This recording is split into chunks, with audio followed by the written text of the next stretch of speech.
Good morning students. Indian Financial System become semester 3. This is your theoretical subject Indian Financial System and ये जो subject है आपका वो पहले नहीं आया है just like marketing, HRM and anything else. ये आपका brand new subject है just like taxation for semester 3 students.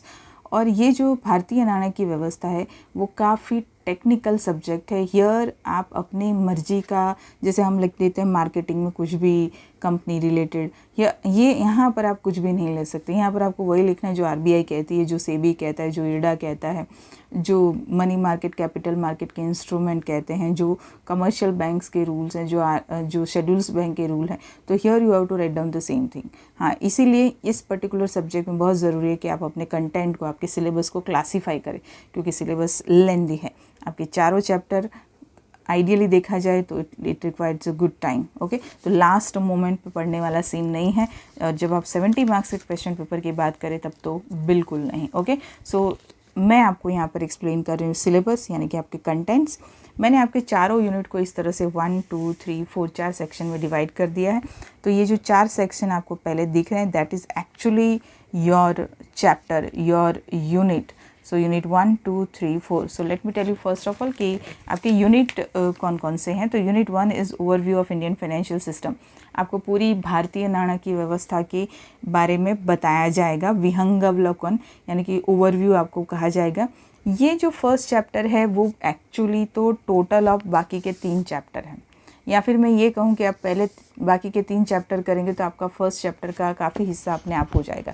कैसे? Because here it is overview of Indian financial system. तो ये 2 हिस्सों में बटा हुआ है. तो जो फर्स्ट पोर्शन है that is pre and post liberalisation, यानी कि आज़ादी से पहले और आज़ादी के बाद liberalisation, that globalisation and privatisation, ये जो तीनों चीज़ें हुई उसके बाद क्या सीन है और उसके पहले का क्या सीन है इंडियन इकोनॉमी का, वो डिस्कस करेंगे. Then major component of IFS. अब आप आईएफएस के मेजर कंपोनेंट्स देखिए. Financial market your second unit, financial institution your third unit and financial instrument your fourth unit. So moral of the story कि बाकी के तीनों यूनिट के बारे में आप पढ़ चुके हैं, तो यहाँ पर आप अपने आप लिख सकते हैं. Then you have types of financial market.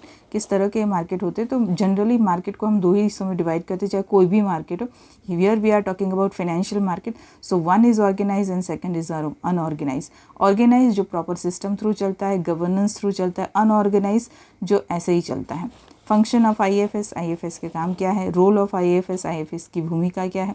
So this is first part जहाँ पर आपको normally and mainly Indian economy, Indian financial system के बारे में बात करनी है. हाँ, उसके बाद हम उसका सेकंड पार्ट यानी यूनिट 1 का ही second chapter, regulator and promotional institution. कौन जो रेगुलेट करता है, कौन जो प्रमोट करता है, वो इंस्टीट्यूशन की बात करते हैं. और इंडिया में, इंडियन फाइनेंशियल सिस्टम में जो 3 मेन इंस्टीट्यूशन हैं, 1 is RBI, second is SEBI and third is IRDA. Reserve bank of India, security exchange board of India and insurance regulatory development authority. ये 3 में से मिनिमम 2 क्वेश्चन तो आप समझ ही लीजिए कि आपके कॉलेज की फर्स्ट एग्ज़ाम हो, चाहे यूनिवर्सिटी की एग्ज़ाम हो, आएंगे. चाहे कुछ भी है, ऑब्जेक्टिव फंक्शन, तीनों के ऑब्जेक्टिव एंड फंक्शन है. और एक चीज़ आपको ये याद रखनी है, ईयर कि कौन सा ऑर्गेनाइजेशन किस ईयर में एस्टैब्लिश हुआ, किस ईयर में उसका एक्ट बना, किस ईयर में फंक्शन स्टार्ट किए. So this is also very important. So this is all about unit 1, very lengthy. unit 1 required a quite good time. चलिए यूनिट 2 की बात करें. फाइनेंशियल मार्केट यानी कि नाणकीय बाजार. एज आई टोल्ड यू कि सेकंड, थर्ड, फोर्थ ये तीनों आपके फर्स्ट यूनिट में आ जाएंगे. ये आपके 3 पिलर्स है. 1, 2, 3 is 3 pillars of our Indian financial system. तो फाइनेंशियल मार्केट नाणकीय बाजार 2 है, money market and capital market, Moody बाजार और नाणा बाजार.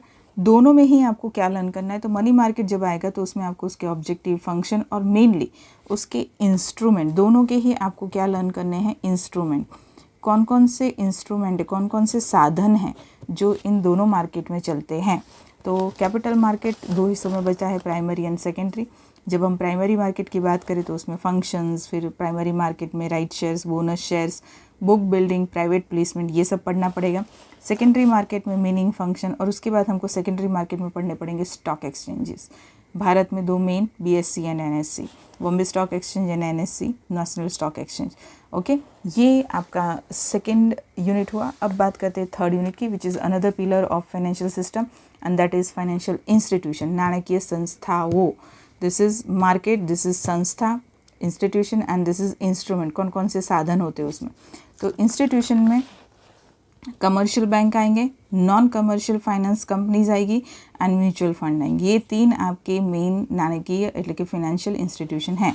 तो जो ये तीन हैं, इन तीन में भी कैटेगरी पड़ती है, पर यहाँ पर मैंने आपको इतने से ही क्या बोलते संक्षिप्त कर दिया है कि भाई commercial banking, non banking finance companies and mutual fund. फिर उसमें हम पढ़ेंगे कि क्या क्या आता है। चलिए, फाइनेंशियल इंस्ट्रूमेंट, नाणकीय साधनों। नाणकीय साधनों दो पार्ट में डिवाइडेड है। फर्स्ट इज़ कैपिटल मार्केट के इंस्ट्रूमेंट और दूसरे मनी मार्केट के इंस्ट्रूमेंट। मनी मार्केट के इंस्ट्रूमेंट आपका यूनिट 2 है। ये जो मनी मार्केट है उसमें हम इंस्ट्रूमेंट पढ़ेंगे यूनिट 2। यही सेम टू सेम चीज़ें यहाँ पे रिपीट होती है। कैपिटल मार्केट के इंस्ट्रूमेंट आप बरसों से पढ़ रहे हो, equity share capital, preference share capital, debentures, तो वो कैपिटल मार्केट के इंस्ट्रूमेंट, क्योंकि capital market is dealing with the long term instrument, money market is dealing with the short term instrument. तो ये आपका यूनिट 2 ही हुआ। लेकिन कैपिटल मार्केट इंस्ट्रूमेंट में पुराने इंस्ट्रूमेंट पढ़ने के साथ साथ आपको कुछ नए इंस्ट्रूमेंट भी पढ़ने पड़ेंगे, that is new financial instrument, and जो यूनिवर्सिटी एग्ज़ाम में, कॉलेज के एग्ज़ाम में आते हैं, GDR, ADR, ECB and FCCB, ये शॉर्ट फॉर्म से। Okay, so this is all your content, all your syllabus, जो मैंने आपको इस तरह से डिवाइड करके एक्सप्लेन किया है, which is very important for the exam, कि हमें समझ में आए कि हमारा IFS किस तरह से फैला हुआ है। You can see that. One more thing, 70 marks के क्वेश्चन में सिर्फ क्वेश्चन लॉन्ग एंड शॉर्ट आएंगे ऐसा नहीं है। आपको शॉर्ट फॉर्म्स, खास करके IFS के केस में बहुत सारे short forms and long form, short forms of the institution और ऑफ द इंस्ट्रूमेंट आपको बुक में मिलेंगे। तो वो भी आपको करने हैं, कि जैसे कि GDR है, ग्लोबल डिपॉजिटरी रिसिप्ट, जो न्यू इंस्ट्रूमेंट में मैंने पहला ही नाम दिया था। ADR है, अमेरिकन डिपॉजिटरी रिसिप्ट। जब हम दिस फाइनेंशियल इंस्टीट्यूशन की बात करेंगे तो उसमें बैंक्स आएंगे, तो उसमें NP आएगा, नॉन परफॉर्मिंग असेट्स। तो ये सारी चीज़ें, और भी बहुत सारी बैंक्स हैं जिसके शॉर्ट फॉर्म्स हैं और लॉन्ग फॉर्म्स हैं। शॉर्ट फॉर्म आपको दिए होंगे बुक में, IDFC, ICICI, HDFC, NABARD, SIDBI, ये सब के फुल फॉर्म आपको आने चाहिए।